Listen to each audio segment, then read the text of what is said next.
As I was fixing breakfast one morning back in 2007, I turned to my husband, David. I just felt compelled to tell him, I had a dream about Martha last night. That I remembered the dream at all stood out. I usually don't. I'll sometimes remember the setting or a person, but rarely anything beyond that. In this case, though, I remembered the details of running into Martha at the grocery store. And mundane as that plotline was, any dream about Martha was strange. David sleepily replied, "Who's that?" "You know, the woman we met at the food pantry a couple of years ago." We met Martha in the fall of 2005. David and I had just signed up to volunteer with a local nonprofit, and they asked us to help in their food pantry. I'm not sure exactly what Martha's responsibilities were. She was an intern there. She was in her 50s, and she had recently gone back to school to study social work. She was just a few weeks away from completing her internship. I was there, though, to stock and organize the shelves of donated food. As much as her work would allow, Martha wanted to talk. I didn't. I wanted to get a lot done, not goof off. And more than that, it just takes me a while to warm up to someone new. Not Martha. She freely expressed her opinions about what was going on at the food pantry, including her thoughts on some of the clients and their priorities, as well as discussing her beliefs on various political and social issues, and then looked to me for agreement. I didn't, I think, ever agree. We were on opposite ends of the spectrum on pretty much every topic, but I knew it was inappropriate to debate her while I was sorting cans of soup and green beans. I tried responding with a shrug or, "I don't know," or even, "I can't hear you from the other room." Anything to cut the conversation short. Soon, though, Martha's internship was over, and the food pantry was much quieter. After a couple of months, David and I were asked to take on other volunteer assignments, and by 2007, I was an employee of the nonprofit in its main office. When I told David I had dreamt about Martha, he asked me if I'd seen or talked to her recently.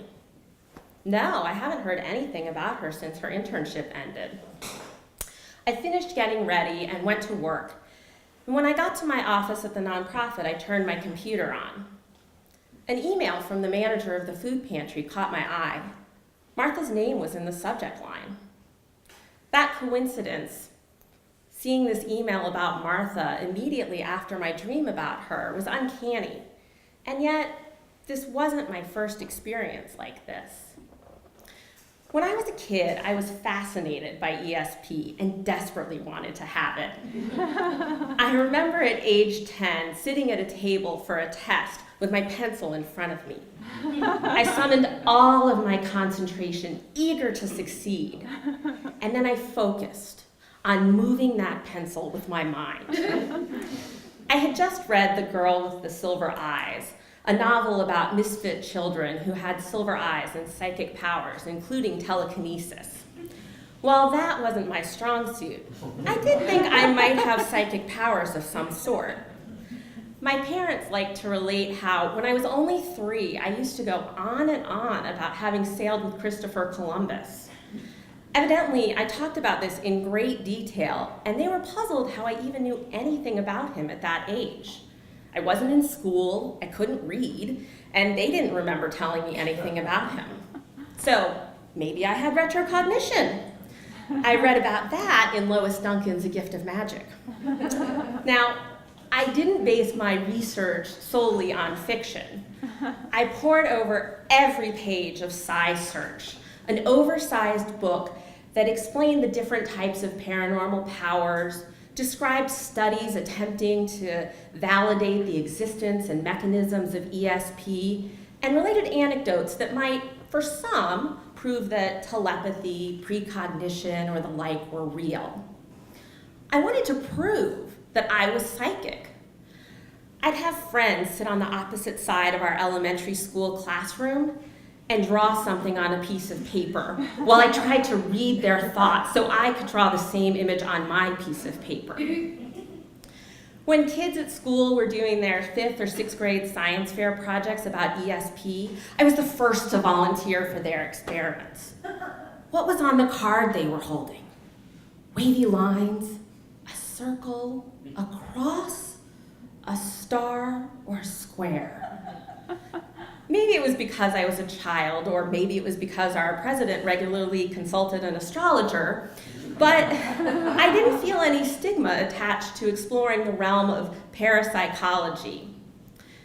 That changed as I got older. I became aware that many people met this topic with a reaction ranging from skepticism to disdain or mockery. So I kept my interest in it to myself. And by high school, I had stopped trying to prove I had ESP. Soon, though, other people started to question how I seemed to know things before they did, like when couples were going to split or a baby was on the way. Or they'd notice that I was ahead of trends in art or fashion or home decor, like some sort of design clairvoyant. Though my success rate was high, especially when it came to predictions about relationships, I accepted that as some sort of coincidence. Or I thought if it were some sort of special perception, maybe it was just that I was more observant of subtleties in conversation or expressions or body language. There were, though, many harder to explain occurrences, like my dream about Martha, that I only shared with a handful of people. In one instance, I predicted the details of how a close relative would die. Another was in the fall of 2002, when I begged David not to go to a particular shopping center because I feared there would be a shooting there during the sniper attacks. He went along with what I concede must have seemed irrational. But someone was killed there just days later, exactly as I had thought it would be. Well, I was the kid who really wanted to have ESP. As an adult, I just didn't know what to make of these experiences. Was this some skill that I could hone? And if so, to what end? I believe in science, but the scientific method has also led to proof of other things that we previously thought were crazy or impossible. About 15 years ago, I went with my best friend from college to have our palms read. She had heard some of my psychic stories and had been present for one of those hard-to-explain events. I silently hoped that the fortune teller would take my face in her hands, look me intently in the eyes, and say something like, you have the gift. I mean, shouldn't someone who's psychic be able to recognize that ability in others?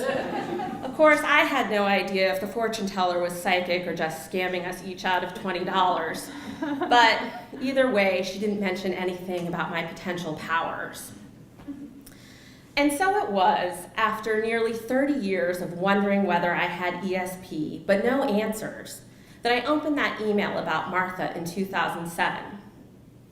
It was sent to all staff because the food pantry manager wasn't sure who had met Martha during her internship at the nonprofit. It explained that Martha's family had called just that morning to tell the food pantry manager that Martha had died the day before. I reread the email. Martha, whom I hadn't seen or talked to, whom no one had even mentioned to me in more than a year. Martha had passed away the same day that I dreamt about her. I sat in my office for a while, confused and unsettled, with no reasonable explanation for this coincidence. I didn't understand how this had happened again or why, and yet it seemed so specific to me that I dreamt about her the same day that she passed away. I felt there must be some sort of significance. The email included details about the funeral scheduled for later that week. Though I felt like I barely knew Martha, I decided to go. I sat in the back of the church by myself and listened as the priest and Martha's family spoke. When it was over, I tried to leave quickly, but everyone was funneled into some sort of inescapable receiving line at the exit. While I was shaking hands and offering my condolences, someone asked me how I knew Martha. I explained that I had worked with her at the nonprofit. One of her relatives turned to tell me how much that internship had meant to Martha, and how her family members would really appreciate knowing that someone connected to it had come to the funeral. In the years since, I've continued to have strange dreams and experiences. I still wonder whether they're just coincidences or the product of some special power. But since that dream about Martha, I just can't ignore them. So, leave me your number and I'll give you a call if you show up in my dreams.